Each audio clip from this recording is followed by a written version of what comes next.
vou começar a falar um pouquinho sobre a base, né, por que a gente faz DALC, e aí a gente segue depois com as técnicas, né? Vamos falar das vantagens, né, de quando indicar, como realizar, as potenciais complicações e algumas alternativas também, né? O DALC, ele é um transplante seletivo, né? A gente pode ter dois planos de clivagem básicos entre o estroma profundo e a camada de Dua, entre a membrana de Dua, a camada de Dua e a camada de DCM, a membrana de DCM, e às vezes a gente até vai ter um plano mais profundo no estroma mesmo, né? Um DALC com estroma residual. Então, por isso que existem tantas nuances nessa técnica, porque cada uma dessas camadas que você está trabalhando vai te trazer dificuldades diferentes.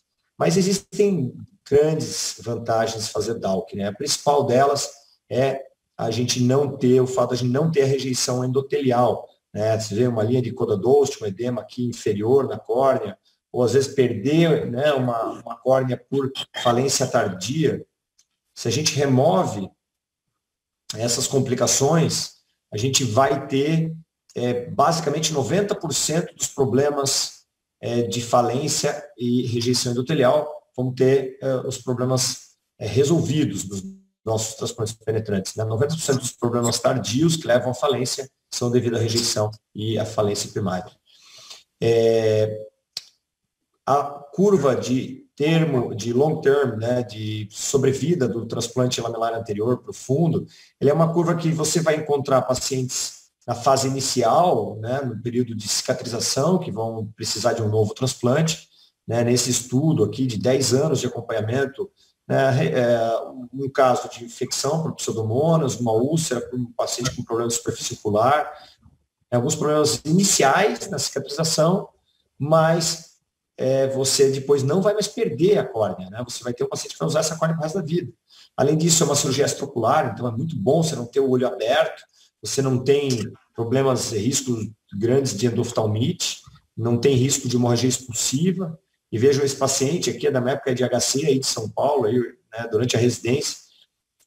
Eu fiz o transplante desse paciente, um ano depois ele veio, já tinha tirado todos os pontos, está tudo bem, mas sofreu, se meteu uma briga de bar, e aí perdeu esse transplante, né, o transplante penetrante abril inteiro. Com um trauma que, né, às vezes não é um trauma tão intenso, como a gente já viu em outros casos. Também menos corticoide, quer dizer, menos glaucoma, né, menos catarata, então também outra vantagem. Vejam que de 2006 a 2016, aqui no nosso hospital, o número de DALCs, que são essas barrinhas azuis, subiu demais, né, e hoje a gente está fazendo, claro, praticamente quase só DALC e DMEC, né? Exceto nos pacientes que a gente não tem outra opção, que a gente faz um retransplante penetrante ou um transplante penetrante primário. Tem alguém com o microfone aberto, né? A gente está ouvindo um pouquinho às vezes. Quando a gente vai indicar o DALC, todos os pacientes com ceratocone, pacientes com cicatrizes herpéticas, por exemplo, e nas distrofias são as principais indicações, mas às vezes dos pacientes com causas variadas de problemas estromais da córnea, como mucopolissacaridoses, DCM-etocélia, a gente consegue fazer DALC, consegue fazer um DALC depois de fazer um DMEC, né? Pensem que a gente tem aí a membrana de Dua que separa, né, a situação de você estar fazendo um DMEC, você vai remover a DCM, mas a Dua ela vai estar segmentando essa córnea. Né? Você pode fazer um DALC depois de fazer um DMEC. Claro que não é tão frequente essa situação, mas é possível de ser feito. Entre as patologias mais comuns, aqui a gente tem, né, o ceratocone, como esse estudo de Sorocaba, e outro estudo da Santa Casa de São Paulo também mostrando ceratocone. Isso, claro, são estudos ainda da época pré-crosslinking, né? Então, hoje em dia a gente tem uma redução cada vez maior do número de pacientes que evoluem para transplantes de pacientes com ceratocone. Mas ainda é a principal indicação para o DALC. Lembrando que a gente vai indicar nos pacientes com ceratometria, geralmente acima de 60, 65 dioptrias, que não se adaptam com lente, ou que tem visão ruim com lente. Não interessa se ele tem estrias, se ele tem cicatrizes anteriores, né? Desde que você tenha um endotélio sadio, sim, o DALC é a nossa indicação. Como fazer um DALC num paciente como esse? Né? Aqui já é muito difícil, porque é uma cicatriz de profundidade total, de espessura total da córnea, né? Então é difícil, porque a cicatriz afeta a área central.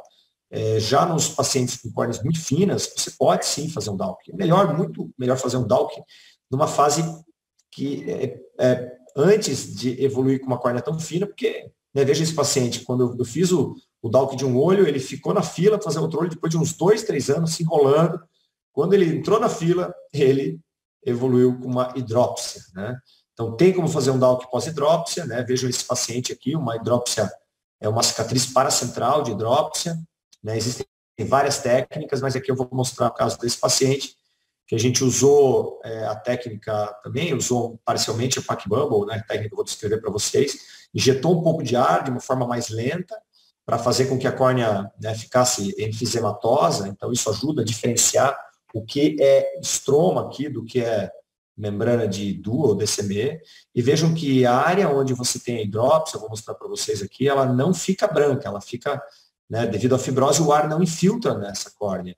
E aí você remove todo o estroma e manualmente você vai delicadamente remover essa cicatriz. Se é uma cicatriz central, aí você acaba muitas vezes tendo que fazer a remoção dessa cicatriz abrindo, fazendo uma perfuração na membrana de DCME e na DUA. Já nesse caso aqui, eu consegui fazer a remoção completa do estroma, deixando só uma cicatriz pequena. Vejam aqui, ó, depois de um ano, o paciente já com visão bem normal, né, excelente, com uma cicatriz residual bem leve. Mas eu acho que nas hidrópsias, eu sugiro essa técnica aqui para vocês. A técnica descrita recentemente pela Susan Jacob, da Índia, é onde você faz um DALK na fase aguda, né, removendo quase todo o estroma, é um pré-DCME, pré-DCMatic DALK, né, quando você deixa um pouco de estroma. Grande vantagem, você não vai ter essas cicatrizes fibróticas na face profunda da córnea, na face posterior da córnea, e aí você tem uma recuperação também visual mais rápida. Vejam esse caso aqui que eu incluí nessa aula agora. É um paciente de 9 anos com ceratocone bilateral, alergia intensa, paciente já tratado com antihistamine, com inibidor de um patarol S, e aí a gente vê o olho esquerdo muito ruim e o olho direito com 20/50. Então, no olho direito a gente indicou o crosslink, 9 anos de idade, mas esse olho aqui é o olho do 20/50, uma córnea muito fina, e aqui é o olho direito, né, crosslinking, e o olho esquerdo, o que fazer, né? Uma córnea aqui marcando 250, lembre-se de fazer OCT para avaliar a espessura real dessa córnea, 64 de curvatura, 20/400. E aí eu levei esse caso aqui para o painel, né? O Marcelinho estava lá, Congresso Brasileiro de Córnea, e, né, todo mundo indicou o cross para o olho direito dessa criança, e o esquerdo, aí tínhamos aí 2 painelistas internacionais que estavam aí com a gente, né? Extremamente conceituados e habilidosos cirurgiões de córnea. Um indicou aguardar e o outro indicou DALK. O Marcelinho indicou cross, né, Marcelo?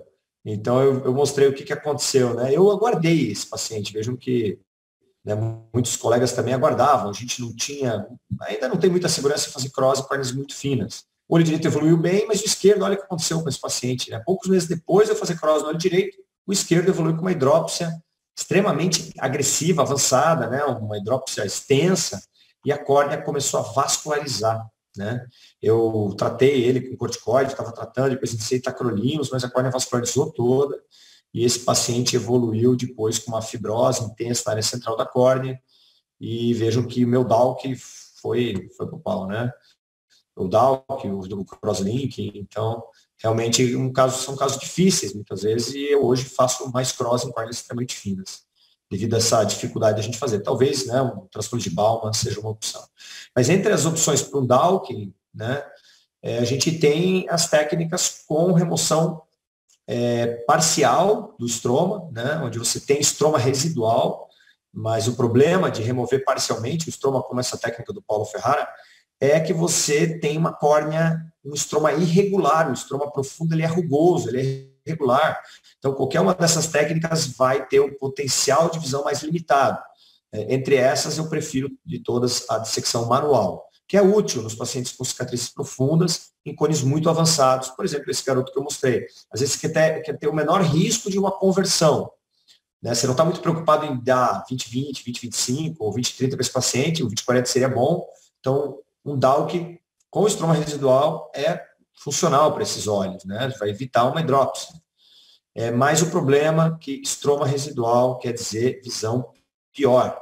Por isso que a gente prefere deixar o mínimo de estroma possível, ou ideal, remover completamente o estroma. Entre as técnicas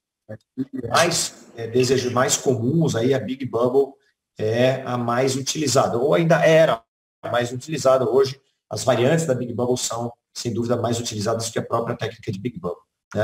Como é que é Big Bubble? Você trepana, tenta uma trepanação profunda, porque facilita a entrada da agulha, bisel para baixo, e aí você tenta ir na profundidade do estroma e injetar o ar. Vejam que aqui ficou tudo branco, mas formou uma pequena bolha, e essa bolha, depois eu fui e fiz uma nova injeção de ar, e essa bolha eu estendi, né? Veja uma bolha com a margem branca aqui, bem clássica, né? E aí eu soube, né? Sabia que fiz uma bolha que era a Big Bubble, né? Então, o problema dessa técnica é que entre os fatores hoje bem conhecidos para a formação da bolha, nós sabemos que a profundidade da injeção de ar é a principal. Então, se o ceratocone é inicial avançado, se a trepanação é maior ou menor, isso é ainda muito discutível. Agora, se você injetar ar superficialmente, você não vai formar bolha. E se você injetar o ar lá no fundo, aí a chance de formar bolha é muito grande. E então, o problema da Big Bubble é isso aqui. Você injeta ar e a córnea vai ficando branca, você injeta mais ar e fica branca. E aí, no outro caso, você fala, não, agora eu vou ter uma trepanação profunda. Aí você perfura. E às vezes você perfura com a própria entrada da agulha. Veja aqui que a gente perfurou na entrada da agulha. Então, a curva de aprendizado é muito grande com a Big Bubble. Esse é um dos estudos, teve alguns estudos que provaram isso. Eles mostraram, o estudo do grupo de Singapura, que mostrou, se você injetar o ar aproximadamente a 50% da profundidade do estroma, você vai formar bolha em só 20% a 30% dos casos. Então, quase sempre não forma bolha. Agora, se você injetar o ar lá no fundo, perto de 90%, você tem formação de bolha em 100% dos casos. O estudo feito em córneas de banco de olhos. Então, como injetar o ar no estroma profundo? Aí é a grande questão. E aí é a grande diferencial da técnica que a gente utiliza. Então, algumas técnicas tentaram isso, vem tentando, usando, por exemplo, o OCT. Então, você tira estroma, vai tirando, para a cirurgia, usa esse OCT para fazer a medida durante a cirurgia. Não é no ato intraoperatório, propriamente dito assim, não é o OCT dentro do microscópio, mas sim durante a cirurgia, separa a cirurgia e mede o estroma. Mas o problema é que você, além de ficar a cirurgia muito demorada, vejam que aqui a gente tem uma agulha de insulina e tem sombra embaixo dessa agulha de insulina. Então, mesmo com o OCT intraoperatório, você vai ter sempre essa sombra que vai dificultar o reconhecimento da profundidade do estroma que você está. Além de ser mais caro, ser mais trabalhoso e mais demorado. Outras técnicas usando o OCT guiando o laser de femtosegundo, a gente usa o Z8 aqui no Sadala, mas isso aqui é um sonho, ainda é um sonho, enfim, não é algo factível. Esse software foi para ser lançado há 2, 3 anos atrás, nunca foi lançado, porque, na verdade, quando você está aplanando muito essa córnea, achatando a córnea com essas interfaces, você está distorcendo a camada profunda, o estroma profundo. Por isso que a gente vê essas dobras aqui. Então, esse túnel aqui, que parece ser reto, um túnel retilíneo, criado pelo laser de femtosegundo, na verdade, ele é todo ondulado, você não consegue progredir com uma cânula. Então, está entre os problemas dessas técnicas, ainda usando o OCT e o laser de femtosegundo.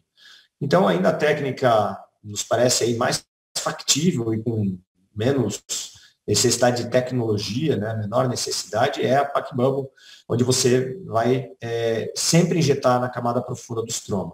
Então, você mede a paquimetria nessa região da córnea, depois de fazer a trepanação pode ser superficial, e aí vejam que você expõe facilmente o estroma profundo. Você pode usar o Sinskey para facilitar essa dissecção inicial, e aí depois, através desta dissecção profunda, você vai usar a sua cânula para fazer a injeção do ar. Aqui eu estou usando a espátula do Sardi Cola para criar um túnel, e depois, dentro desse túnel, eu vou usar a cânula, já pus a cânula aqui, e injetei o ar, e aí eu vou estar na camada profunda sempre, né? E pode estar um pouquinho mais fundo, um pouquinho mais superficial, mas assim, sempre 80%, 90% de profundidade. E aí muitas vezes você vai ter isso aqui, uma bolha do tipo 1, é a bolha disparada, mais frequente, né, com essa técnica, ela vai se estendendo do centro para a periferia. Esse é o ideal, né? Que a bolha se forme assim, progressivamente do centro, se formando até a margem de trepanação. Nem sempre ela vai até a margem, às vezes ela para antes, você precisa secar um pouquinho. A gente descreveu em 2012 essa técnica, conseguimos formar a bolha em 88% dos casos. Em alguns pacientes eu fiz dissecção manual nessa época, mas isso foi curva de aprendizado, né? Então, qualquer um de vocês pode ter essa curva de aprendizado. Eu tinha feito lá umas 10, 15 Big Bubbles antes, e aí tive que converter vários casos. Então, chato. Big Bubble tem esse problema aí de você ter que converter muitos óleos no início, né? Porque você não consegue formar bolha. Então, como é que a gente faz a Pack Bubble? Depois de fazer a preparação, todos vocês sabem fazer essa parte, a gente vai usar o trépano de Barron, que você vai usar o vácuo, né? Vejam que aqui tem, você usa uma seringa que cria vácuo, e isso vai permitir uma trepanação mais uniforme. Você vai fazer uma trepanação de 6 quartos de volta, né? Que dá uma volta e meia, né? Esses são quartos de volta que você dá esses sticks. E aí vai dar 400 micras. Então, 400 micras na periferia você nunca vai perfurar. Vejam que é um ceratocone, eu estou medindo aqui as 12 horas, aqui não tem cone. A córnea tem 650 micras ali.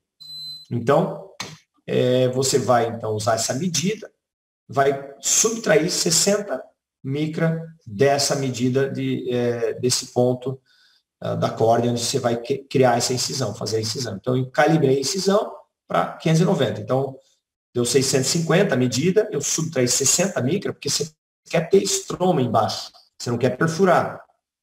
E aí você entra e sai com o bisturi. Claro, conheça bem o seu bisturi, saiba que ele está calibrado. Eu uso bisturi de anel intraestromal, né? E esse bisturi vai permitir um túnel profundo. Se você tiver um bisturi já um pouco mais usado, você pode lateralizar ele um pouquinho para facilitar esse túnel, que ele não tem 1 milímetro só como esse meu, ele pode ter 2 milímetros. Você pode, se alguém ainda tem um bisturi de ceratotomia radial, pode usar também, que funciona bem. E aí, através desse pequeno túnel, você vai criar, dessa pequena incisão, você cria o túnel até a área central da córnea, aí você vai injetar o ar. Eu hoje ainda uso a área central ou paracentral. Se é um cone muito fino na área central, aí eu direciono para a região paracentral, porque eu não acho que é bom você injetar onde a córnea já está muito fina, aumenta a chance de você romper as camadas e ter o bubble burst. E aí tira o estroma anterior, né? Vejam a margem branca, essa é uma bolha que vocês vão ver, depois a gente vai conversar, uma bolha do tipo 1. Se você tiver dúvida se você formou a bolha ou não, injete uma pequena bolha de ar na camada anterior. Eu sempre, desde o início, sempre usei uma agulha de insulina injetando o viscoelástico dentro da bolha, né? Então, injetei metilcelulose dentro da bolha para manter esse espaço, e aí depois a gente pode entrar na bolha, abrir a bolha, passa uma espátula de íris na periferia para ter certeza que você não tem nenhuma aderência, e depois eu vou tirando em camadas. Geralmente eu tiro a camada superficial, vejam, eu corto a camada mais anterior, e depois eu corto a camada profunda. Então, eu vou para a camada anterior, camada profunda, e vou fazendo assim, das 12 horas até as 6 horas, né, formando esse círculo. Aí eu acho que é melhor assim do que fazer o dividir e conquistar. Trepanação, sugiro que vocês façam sempre pela face epitelial, usando o mesmo trépano a vácuo, numa câmara anterior artificial. Essa câmara anterior você pode usar inúmeras vezes, e ela é descartável, mas dá para usar bastante. Na córnea doadora, né, obviamente. E aí depois eu posiciono a córnea em cima do leito receptor, faço uma nova marcação e aí só dá os pontos. Quando você não consegue formar a Pack Bubble, sugiro vocês terem uma técnica auxiliar, que é a Visco Bubble. Então, vejam aqui que eu injetei ar, não formou a bolha. Você pode até injetar mais ar, mas geralmente quando não formou a bolha, Não adianta ficar injetando um monte de ar que a córnea vai ficar toda branca. Tira o estroma anterior, vai no leito estromal, no mesmo túnel, tenta injetar o viscoelástico. Se não formar a viscobubble, você remove um pouco mais de estroma e vai no leito injetando o viscoelástico. Cria um pequeno túnel, injeta o viscoelástico. Às vezes, a córnea fica, né, mais grossa pelo viscoelástico, te facilita a remoção do estroma. Quase sempre acontece isso. E aí, às vezes, você precisa injetar algumas vezes o viscoelástico até você estar no plano profundo, como eu estou agora, ó, e aí vocês vejam as bolhas na câmara anterior se deslocando para a periferia, mostrando que agora eu tenho uma viscobubble. Entra nessa bolha, remove o estroma, e aí você vai conseguir chegar no plano profundo. Né? Lembrando que na viscobolha, às vezes você não está no plano da DUA, às vezes você está no plano interestromal profundo, mas frequentemente você está no plano da DUA. Uma cirurgia do fim de 2018, não, de março de 2018, no curso aqui da Soblac, uma cirurgia ao vivo, foi a cirurgia que eu fiz de DALK. Não era um caso muito bom com a cirurgia ao vivo, né? Cá entre nós, um paciente aí que tinha sofrido várias crises de herpes, afinamento importante, então eu já sabia que não ia evoluir para bolha, esse caso, ou pelo menos a chance de bolha era pequena. Vejam, né, um espessamento epitelial enorme, um afinamento estromal, e aí, óbvio, eu injetei ar, o ar já saiu pela área de afinamento. Alguém quer fazer alguma pergunta? Se alguém quiser fazer alguma pergunta, pode fazer, eu paro um pouquinho e a gente bate um papo. Então, o que eu fiz? A técnica de viscobolha. Então, tirei o estroma, fui injetando o viscoelástico até a gente formar a viscobolha, e aí eu consegui a remoção estromal completa nesse paciente. Vejam, com uma córnea vascularizada, você nunca vai querer converter um caso desse. Outra técnica interessante, que também foi usada nesse curso, que nós fizemos aqui em Joinville, né, o paciente com ceratocone avançado, o Dr. Sandro Coscarelli usa essa técnica onde ele faz a medida com ACT, aqui perto do limbo superior, né, ele faz a medida com ACT e aí ele transfere isso para o intraoperatório. Né, vejam que ele faz a incisão mais na região periférica da córnea, na área receptora, mas muito parecida. Cria um túnel, usa esse túnel para injetar o ar. E vejam que quando ele injetou o ar, né, ele usa uma cânula de hidrodissecção, vejam só.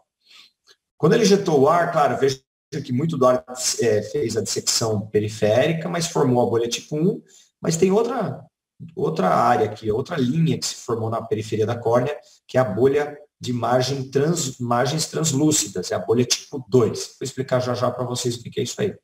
Vejam que aqui, nesse estudo de 2015, a gente publicou os 110 primeiros olhos com a PacBubble, e aí conseguimos a formação, o DALK em 95% dos casos, e a profundidade da incisão média foi 557. E a trepanação média é 400 micras. Então, a gente fala, mas por que não injeta pela trepanação? Porque a trepanação é superficial.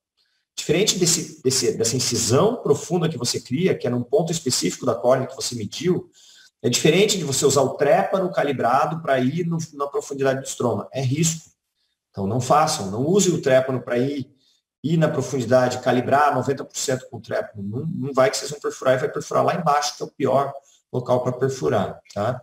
Então, façam com essa incisão, que ela vai na profundidade do estroma e você consegue de forma reprodutível. Vejam que a gente formou a bolha em 91% dos casos, sendo air bubble, bolha com ar em 85% e bolha com visco em 5%. Então, a gente já começa a cirurgia, né, a remoção estromal, com formação de bolha em 91% dos pacientes. Ótimo. A gente teve bolha tipo 1 em 96% dos casos, mas em 3% tivemos bolha do tipo 2. Essa bolha, olha, vejam a margem translúcida aqui. Ó. Essa margem aqui que vocês estão vendo. Ó. É uma margem, né, uma linha bem transparente. E aí você fica na dúvida, será que é ar na câmara anterior? O que aconteceu ali? Né? Não formou aquela margem branca? E eu vou contar um pouquinho rapidamente a história do tipo de bolha, né? De onde que isso apareceu. E isso tem tudo a ver com a descrição da camada de DUA. Né? Os primeiros estudos, eles observaram que em pacientes que você convertia o DALK, né, era um cone, você injetou ar, rasgou, enfim, estava tirando o estroma, rasgou.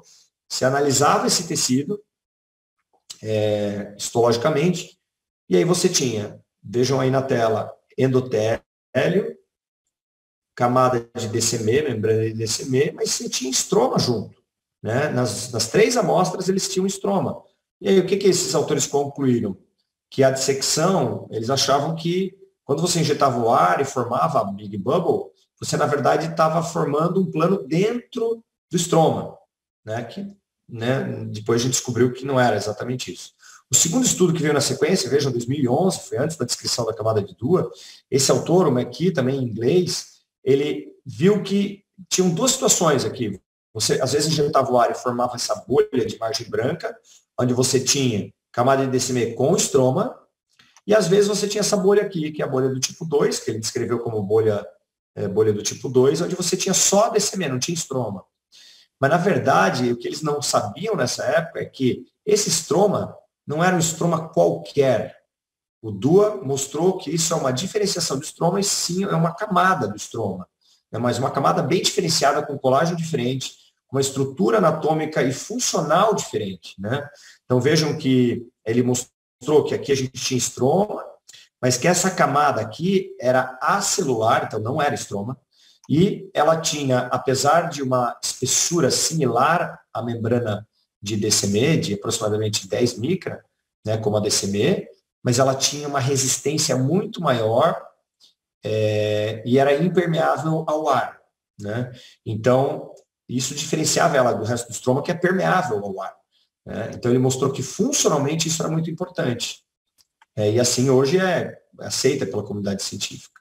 E a bolha do tipo 2 depois tornou-se bem reconhecida. É a bolha chamada atípica, é uma bolha periférica, que ela começa lá na periferia, e aí se expande para o centro, né? Diferente da bolha do tipo 1, que começa no centro e vai para a periferia.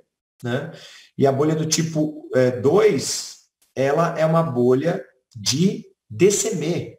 Então, ela é muito sensível, né? Porque tem DCM no solo dela. Né? Diferente da bolha tipo 1, que é, como eu falei para vocês, entre a Dua e o estroma profundo. E tem a bolha mista ainda. Né? Esse aqui é um vídeo que o Fogler me mandou, foi o que eu mostrei para vocês, veio para o Brasil aí no nosso curso. E ele me mandou uma back bubble que ele formou uma bolha mista. Vejam que ele removeu o estroma anterior e ainda tinha uma bolha aqui. Ó. Ele drenou essa bolha. Então, a bolha mista é a bolha tipo 1 junto com a bolha 2. Então, você tem ar entre a camada de Dua e estroma, mas tem ar abaixo da Dua e entre a Dua e a DCM. Então, você tem que tomar muito cuidado e entender bem como essas coisas acontecem. Bom, vamos para as dicas agora. Né? No intraoperatório tem um monte de coisa que vocês vão ter que aprender, mas o principal, não precisa converter nem micro, nem macro perfurações. Tá? Vejam que eu estou com um paciente aqui com uma perfuração, que não dá para ver, às vezes, a perfuração.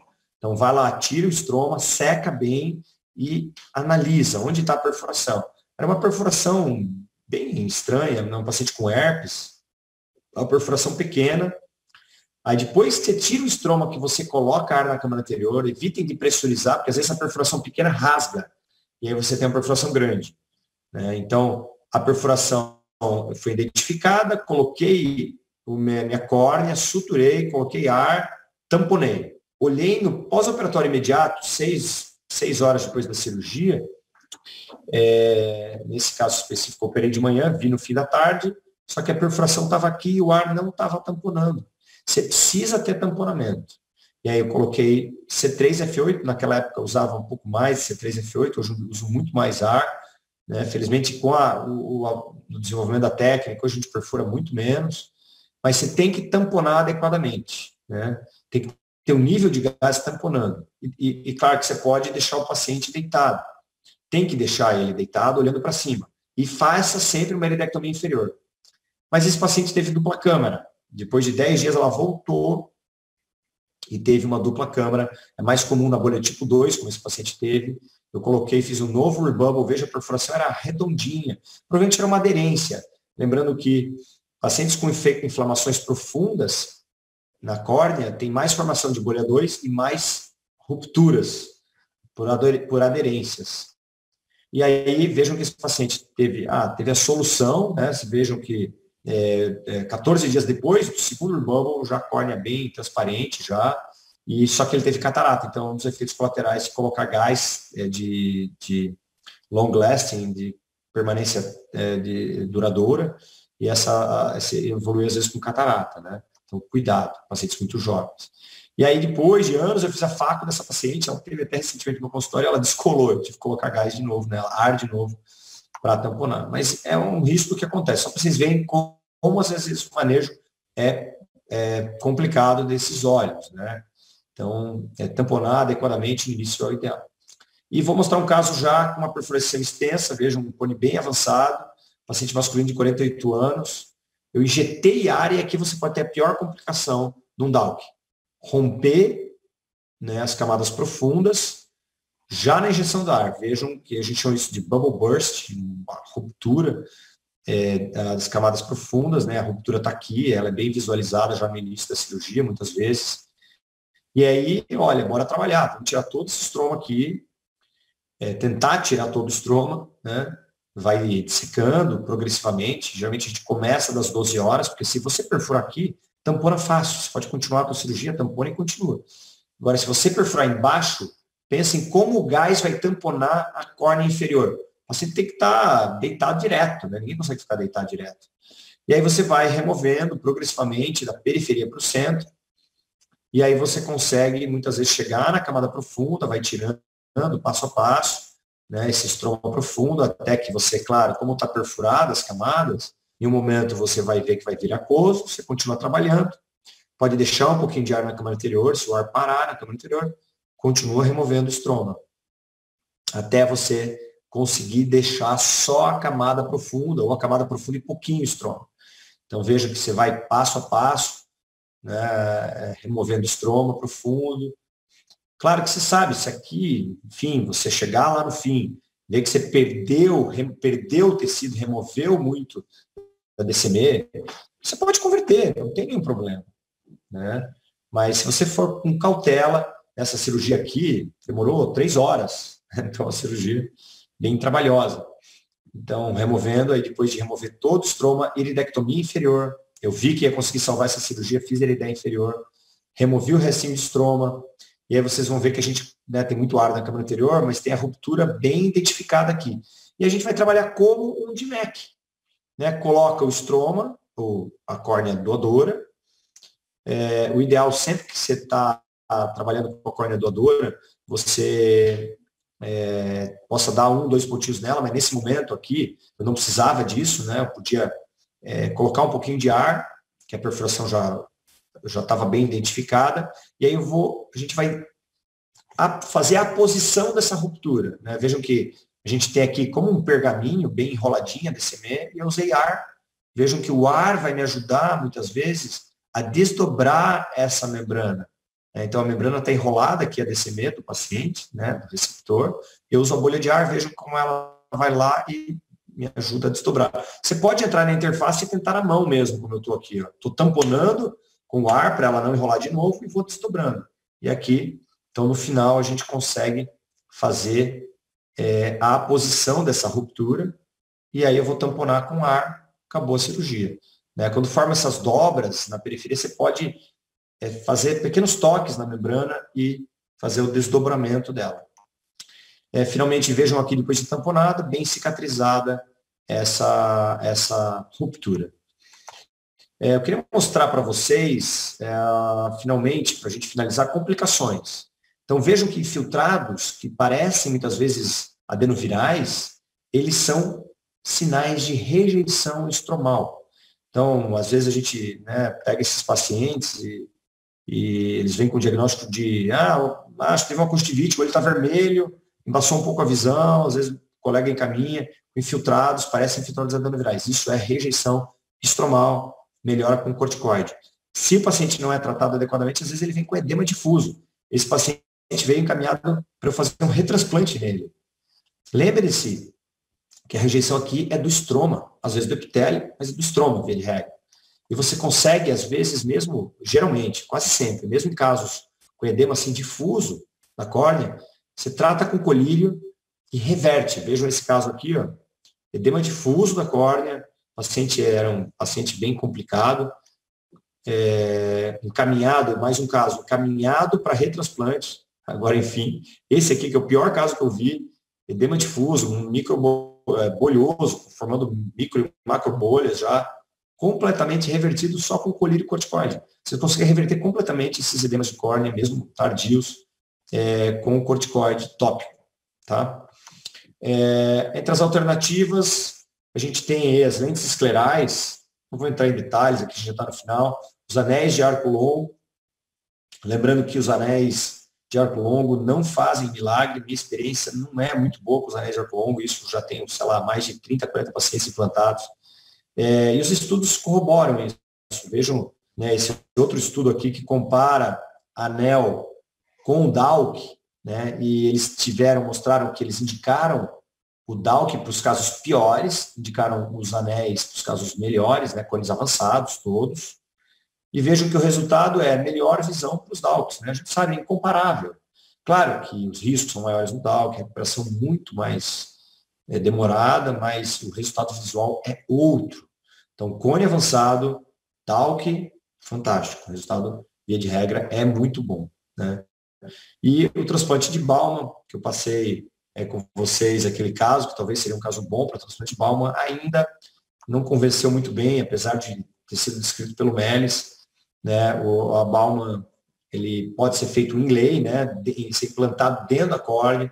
Hoje tem a descrição do implante on-lane, superficial da córnea, mas a gente tem, né, perfuração, piora do ceratocone em 10% dos casos, e drops em 15% dos casos, não melhora a visão desses pacientes, na via de regra, esse dos pacientes. Então, assim, quando não dá mesmo a criança, né, que nem aquele caso, eu acho que ainda iria para o cross. Mas, enfim, temos aí outra alternativa sendo desenvolvida e talvez tenha melhores indicações aí no futuro. Como eu falei para vocês, o transplante de Baumann tem sido feito hoje pelo grupo do Melis sobre a córnea, né, tentando dar estrutura para essa córnea e evitar a progressão do ceratocone. E outra técnica recente também, interessante desse assunto, é o implante halógeno de anéis intraestromais, de tecido halógeno. Então, são criados túneis com laser de fento segundo, e aqui, depois da confecção com 2 trépanos de pequenos segmentos, né, pequenos segmentos de córnea, né, no formato anelar, esses segmentos são implantados dentro da córnea. Então, quer dizer, são anéis intraestromais de tecido halógeno, né, ficou claro. E aí você teria esse efeito de adição de tecido, como dos anéis intraestromais, só que com sem alguns dos riscos dos implantes de anel. Claro que não tem efeito de ponta, efeito de correção de astigmatismo é menor, claro que ainda tem muito a ser estudado, mas eu acho que é um assunto interessante. Então, agradeço a atenção de vocês, não queria passar do tempo, a gente ter uns minutinhos aí para trocar umas ideias. Obrigado aí pela atenção, obrigado, Marcelinho, pelo convite novamente.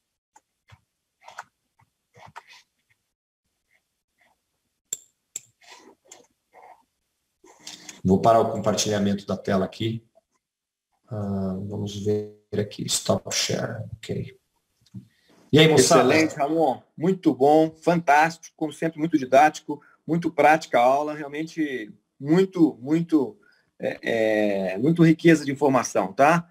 Eu queria deixar o pessoal todo à vontade aí para fazer perguntas, aproveitar o Ramon, aproveitem aí, podem tirar as dúvidas, qualquer dúvida, principalmente as dúvidas práticas, o Ramon está aí para isso, ele é o cara, talvez um dos com maior experiência em DALK aqui no Brasil hoje, aproveitem ele. Alguém gostaria de começar com as perguntas?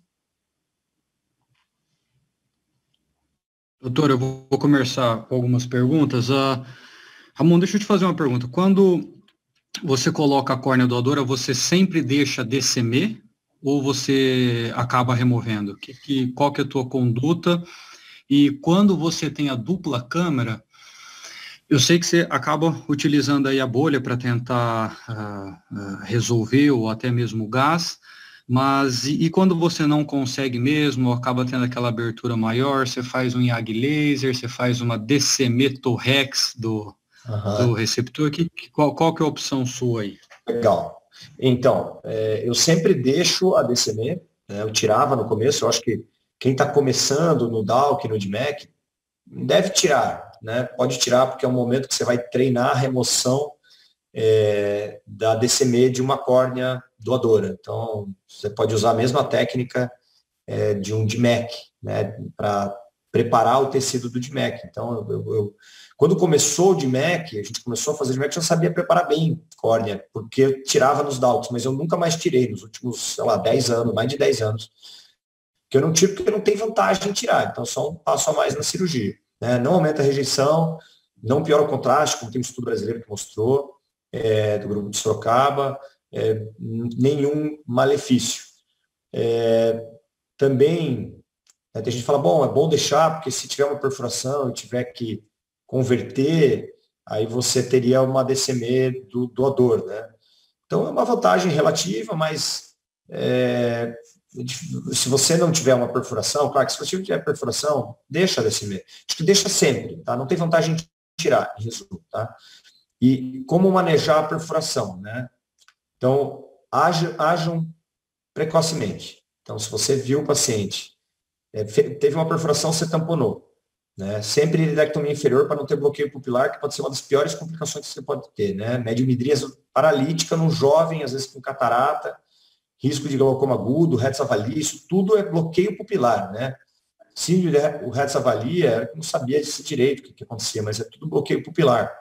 Então, gás na câmara anterior é risco de bloqueio, certo? Como no DMEC, a gente vai fazer irideia inferior no DALC. Tampona com ar primeiro, né? Geralmente, se o paciente ficar deitadinho normal, não tiver tração na córnea, você vai ter tamponamento adequado. Mais difícil nas perfurações inferiores. Mas se, por exemplo, eu vejo o paciente, vou ver ele no primeiro PO, tá? Às vezes eu deixo 2 dias ele em casa. Se é uma perfuração maior, eu estou com medo que descolhe, eu falo, tira o curativo em casa, fica deitado, e aí vem depois da manhã aqui no meu consultório para eu ver. Se eu vejo que está perfurado, está dupla câmara, né? Ou seja, a perfuração não está selada pelo gás, eu repito o procedimento. Eu não fico esperando, dá um colírio para baixar a pressão, Diamox para produzir menos aquoso. Nada disso é comprovado, nada disso na minha experiência funciona. Tá?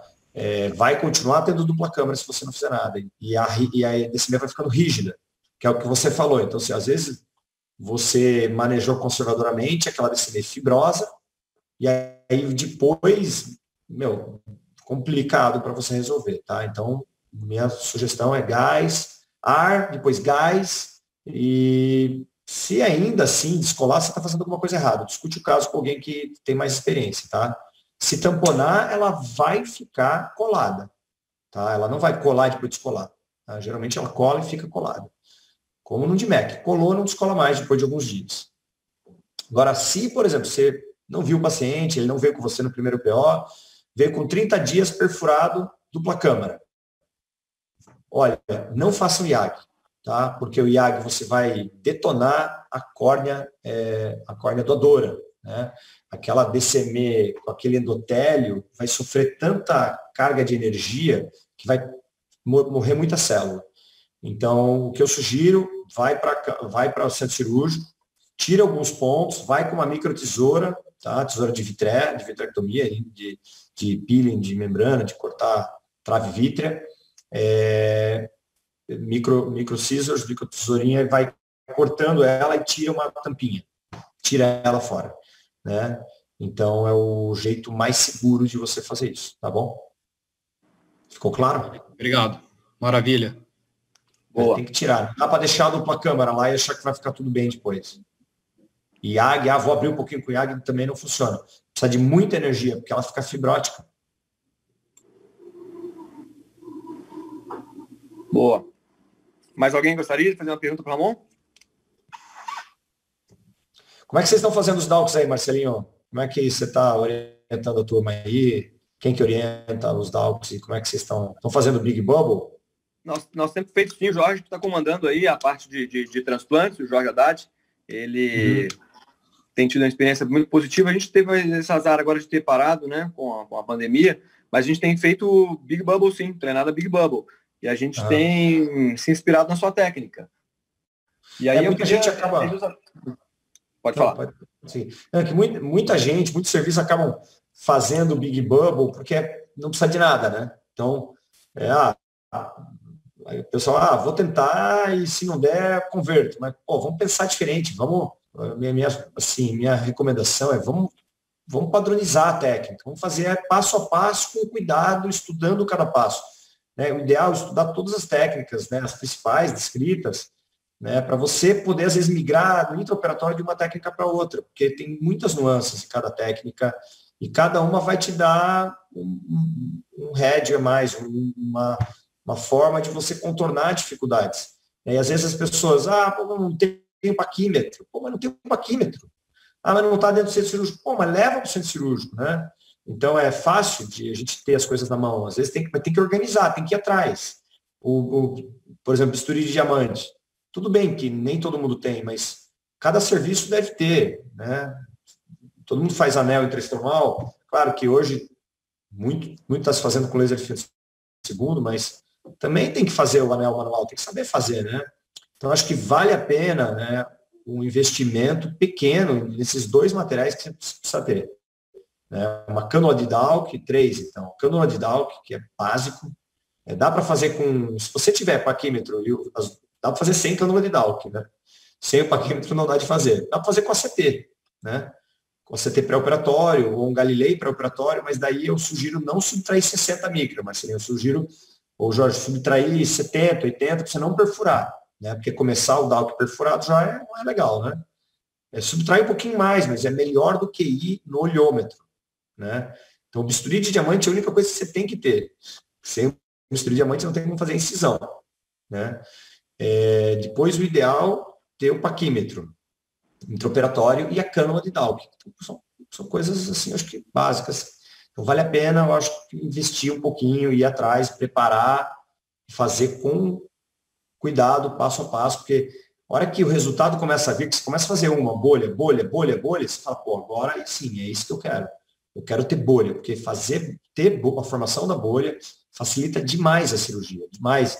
Né? No nosso estudo lá, a gente fez a avaliação do odds ratio dos pacientes que formam bolha versus que não formam. É ridículo. Dá 10 vezes mais risco de você converter uma cirurgia se você não tem formação da bolha, se você vai na mão, descolando, tirando aquele estroma profundo, a hora rompe. Aí tampona, aí o gás, né, aí fica todo aquele problema. Então, fazer com cuidado, né, ter estratégia e ter paciência, minhas dicas aí. Que a curva de aprendizado é muito longa. É bem mais difícil do que fazer de MEC. O de MEC, a hora que você pega a mão, todas as cirurgias vão ser bem parecidas. Exceto afásicos, vitrectomizados, tem os casos um pouquinho mais difíceis, mas sim, você aprendeu a manejar o graft, né, tamponar o enxerto, desdobrar o enxerto, fica fácil a cirurgia. O Dowk não. O Dowk vai ser sempre difícil. Pelo menos eu acho que é bem mais difícil que o de MEC, depois fica mais difícil. Como é que vocês estão aí, Jorge? É igual, né? Beleza, moçada. O que mais?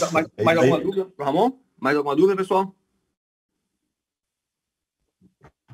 Ramon, só para terminar, então, queria te agradecer demais, mas antes disso, tirar a última casquinha, o que você daria de conselho hoje para começar os fellows, os F1s que estão entrando agora e vão voltar a fazer transplante provavelmente agora em breve? De novo, acho que ainda em outubro devemos retomar o volume. O que você daria, assim, para passo a passo, a melhor técnica, a melhor abordagem para o pessoal que vai estar começando a fazer o Dowk? Suas dicas para quem está começando. Vamos lá. O que você separaria, conduta? Como é que você faria isso aí? Minimizar sua curva de aprendizado baseada na sua experiência. Eu iria o seguinte. Ver muito vídeo, ler todos os papers mais importantes, assim. Acho que ler o paper original do Big Bubble, do Pack Bubble, da técnica de Small Bubble, que é útil. Tem alguns papers também de conversão, de como evitar a conversão, mais recentes. Tem um paper interessante também de uns 2 anos atrás, de conduta na bolha 2. Pega os papers, tem que ler a técnica e ver vídeo. Eu coloquei, tem alguns desses vídeos, muitos desses, estão no YouTube, eu coloquei lá, porque o pessoal já acaba pedindo, quer ver de novo. Então, vê bem passo a passo, porque às vezes se você faz um passo errado, é como na faca. Né? Se a decisão está ruim, vai ficar ruim, toda a cirurgia não fica legal. Então, o DALC é a mesma coisa, né? E se tiver alguém com experiência do lado para estar junto nas primeiras cirurgias, é o ideal, né? É tentar padronizar a técnica. Vai pela Pac Bubble, não vai pela Big Bubble. Começa pela Pac Bubble. Depois, um dia que não tiver o material naquele dia, quer fazer a Big Bubble, faz. Mas a Big Bubble é muito mais no chutômetro, porque você não mede a profundidade da injeção do ar.